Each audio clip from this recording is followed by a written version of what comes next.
The day of Ethelbed's 75th birthday, a talk we had a week ago just won't leave me alone.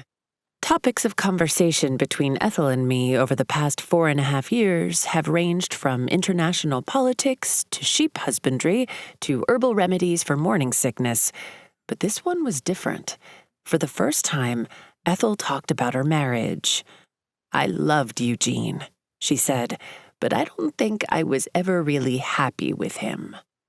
When I asked what that meant, she was thoughtful for a long moment before she continued.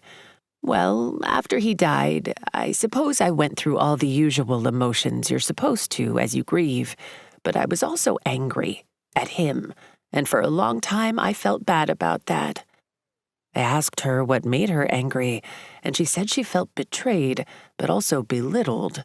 "After the first few years of our marriage, which were full of all kinds of challenges, we weren't exactly lovey-dovey, but I always thought we were partners.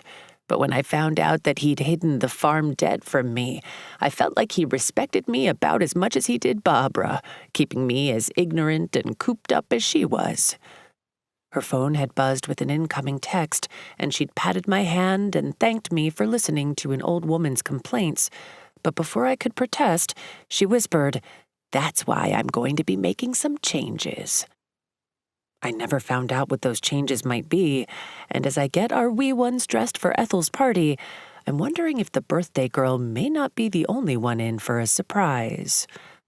"I've got the kids, honey," I call to Sam. With baby Brayburn, named after my grandmother's favorite apple, in my arms, I keep an eye on our toddler Pippin, who insists on scooting down the stairs on his bum. Pippin is also an apple variety, Ethel's favorite. When we get to the front porch, my husband is nowhere to be seen. Before I can get him in the car, Pippin takes off, chasing our 2 foster pups across the front yard. "Sam, where are you?" I yell. "Can you corral Archie Bunker and Laverne? We have to be at the jam barn in 15 minutes. It's only a 5-minute drive from our house on the west side of the bed property to the event space originally created for the strawberry jam, but it takes at least 5 minutes to get our crew situated in the truck. "Gomer, get the dogs," Sam yells from somewhere inside the house. My husband rarely does exactly what I ask him to, but as is often the case, his solution works just as well.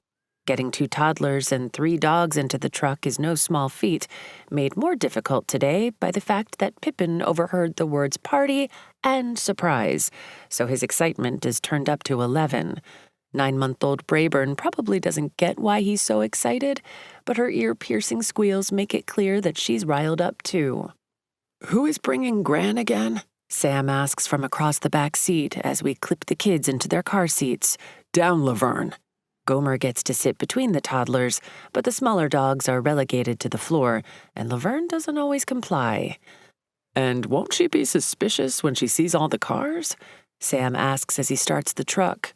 Colleen told her that Bacon's doing a workshop, and you know those always fill up fast. After the success of the concert Bella organized, the Beds began using the old barn as a multi-purpose event space. 4 years later, the stage is permanent, the building is weatherized, and we've hosted everything from weddings to a conference on sustainable agriculture, not to mention the now annual Strawberry Jam Music Festival. And I thought Carlos was picking her up. The kids whoop as we bounce over the rutted drive. "I don't know. He told me he had a new girlfriend." I guess she turned Carlos down one too many times. Seems like Sam's old boss will not be part of Ethel's plans for the future. Maybe Ethan and Leah are bringing her. I'm not sure. "I wish she'd find someone," Sam says. "I feel guilty that we're all paired up and she's all alone in that big house." Ethel's words ring in my ears. That's why I'm going to be making some changes. Should I tell Sam what she said, or would that be breaking her confidence?